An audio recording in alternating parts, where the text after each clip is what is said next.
Hello student. Today we are starting lesson number 8, motion. Motion is a very common word we are using. Motion means moving. Okay. Something is in motion, that means that object is moving. But how do we define motion? When can we say that object is moving? Okay. So the simple idea that when do we say that any object is in motion? Simply, when the position of the object changes with time, then the object is said to be in motion. Very simple. Whenever we see any object and the position of the object is changes with time. At one time the object was here, and then after some time the object reaches to some other point, some other position. Then with time the object position changes from this place to that place. So we can say that the position changes with time. So then we can say that that object is in motion. If the object is stationary at that position, the object position is not changing with time. When we see that object, it is at that point, and after some time when we see the object is still at that point, then the position is not changed with time. Then that object is not in motion, so we can call it stationary object. The object is at rest. Okay, so this is the idea. For definition, we can say now, when the position of the object changes with time, then the object is said to be in motion. I'm giving you one example. You are going in a school bus. Okay. So when you are traveling in a school bus, you are seeing a tree. So when you are going, you can see that trees are moving on the opposite side, opposite direction than your direction. Okay, you are going forward, the trees seems to be going in the backward direction. So trees are in motion, right? You can see that the trees are going in the opposite direction. So when you see the trees are moving, but the person outside the bus, which is on the road, that person sees that tree, but the trees are not moving for that person. Then who is right? You, that means you are seeing the trees moving, and the person seeing the trees stationary. So there is a controversy here, right? You can see that trees are changing its direction, and the person is not seeing the position changing with the the position of the trees is not changed with the direction with the time. So who is right? Another example, you are seeing your bag in the bus, right? You are seeing that bag is not moving. When you are traveling in the school bus, your bag is steady at rest in front, besides you. So you are seeing that the position of the bag is not changing with time. So bag is stationary. But the person outside the bus is seeing your bag. So he sees that the bag is moving in the bus. Okay, the bag is moving because the position of the bag is changed with time. So who is right here? You, that bag is steady, or the person which is saying that, who is saying that the bag is moving? So this controversy arises many questions, that the object is in motion or not. So remember, both the person are right. You are saying that bag is stationary. It is right. Bag is stationary. And the person who is saying that the bag is moving, that person is also right. But but why they are different? They are right because according to you, on the reference of you, when you are seeing the bag is stationary, so in that school bus, you are right. Okay, but the person outside the school bus, that is in a different place. Okay, so in that place, the person at that place, he is right. So it is that motion, that means that motion is relative concept. Relative to what? We should know.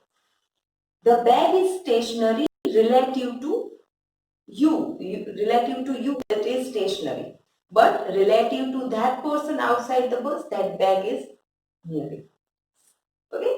So always we can't say that something is stationary or something is moving. We should know relative to what. Okay, so the reference point should be mentioned to represent the motion. Relative to what point the object is moving. That we must represent. Then that represents the complete motion. Okay, uh, understand here. When you are standing here, okay, I'm standing here, so I'm stationary. Okay, I'm standing on the earth, so I can say that yes, I'm stationary. I'm not changing my position with time, so I'm stationary. But imagine the person seeing from the moon. Okay, after when the astronauts are going on the space, so that astronauts or someone going on the moon observes the earth. Okay, so he sees that earth is moving around the sun. Okay, so with earth I am also moving, we all are moving.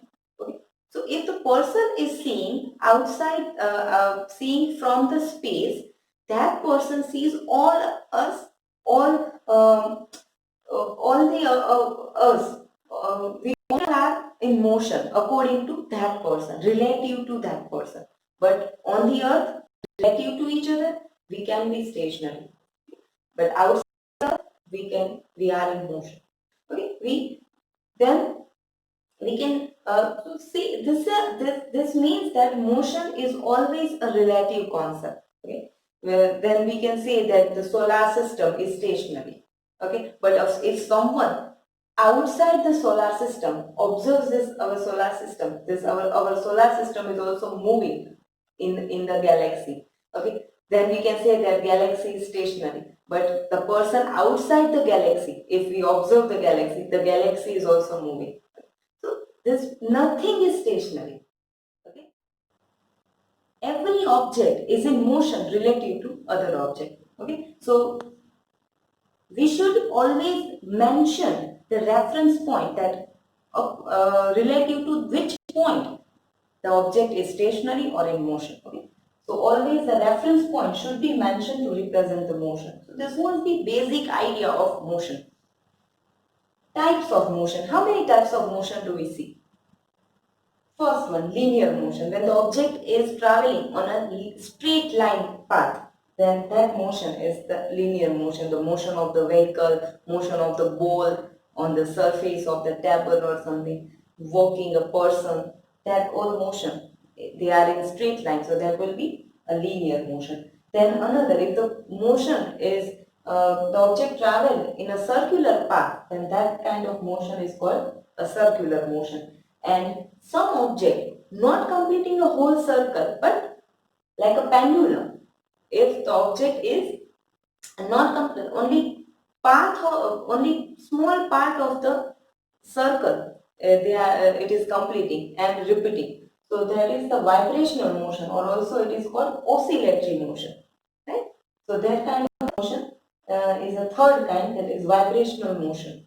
See, so these were the types of motion. Now in this chapter, we are learning only the linear motion and the important terms related to linear motion, some equations of related to linear motion, and uh, etc. So, describing the motion, main two terms. When we are talking about the motion, we are saying that the object is changing its position. So we can say that when object is traveling from one point to the other point, we can say that the object has traveled the distance. Very basic term. So how do we define the distance? When the distance is nothing but the total path length traveled during the motion. Any object, when it starts the motion and up to the end point, whatever path it has traveled, the whole length, the total length of that path is the distance. Right? we are taking one example of the object in a number line. Okay, the object is traveling in a straight line. So I have in a straight line, I have marked the distances like 0, 5, 10, 15, 20, 25, 30, 35, 40. So these are in meter. Okay, I am writing in meter. Now let us say object travels at initial point of the object is O. Okay, so that is our reference point. Now, this object starts its motion and reaching to point A. Okay, so it has traveled from O to A, and then it returns back and coming back to B point. So how much distance the object has traveled? Distance is the total path length. Okay, so the object has traveled from O to A and A to B. So distance traveled is equal to OA plus AB. This distance. Okay, so OA, we can see on the number line that OA is 35 meter, and then from A to B it is 5, 5 and 5. So that will be 15. So 35 plus 15, total 50 meter distance traveled by that object, when it will travel from O to A and A to B. Now here, ultimately when the object is traveling this, ultimately it is going to O to A and A to B. So ultimately we can say that the object has reached to O to B point. Finally, final point is B. So ultimately object is reaching to O point to B point. So that defines a new term, displacement. Displace means uh, to change the position. So the displacement is defined as the distance between the initial position and final position. Initial is O point and finally it reaches to B. A long path it has taken, but finally it is reaching to point B. So ultimately we can say that the object has reached to point B. So finally when we observe the object, it is at B. So we can say that object final position is B. And distance between initial position and final position, how much it is? OB. So displacement is defined as final position minus initial position. Final position is 20. So this total distance is OB, which is 20 minus initial position, that is 0. 20 minus 0, 20 meter. So displacement is of 20 meter only. Yes, it has traveled to A and then B, but finally it is reaching to B. So the total displacement is from O to B. That is displacement.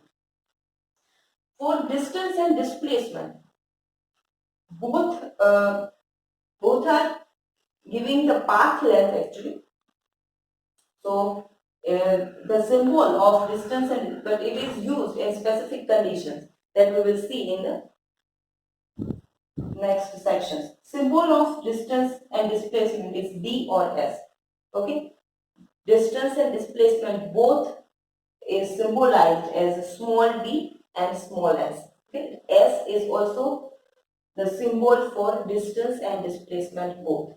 Then unit. Okay, how do we measure distance and displacement? Very simple. We are measuring distance in generally meter. Other units are kilometer, centimeter, millimeter. Other than this, also you can think that, okay, so all the units of all the different units are there for measuring distance and displacement. But standard unit is meter. So in physics,